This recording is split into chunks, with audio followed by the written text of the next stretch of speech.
Alright guys, what up? My name is Marvin G. This is a tutorial on how we can set up your Desky desk preferences. Let's check it out.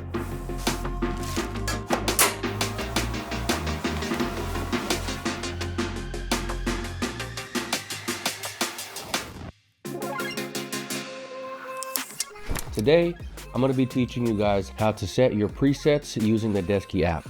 So let's get started. So first, you're going to have to download the Desky app. Open it and it automatically connects to your desk. From there, you can manually change the options from your phone, which is my favorite part about this application.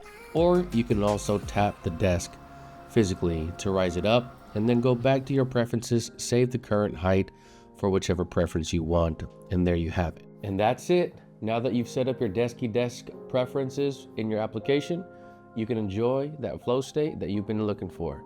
Whether you want to stand up or sit down, your preferences are set.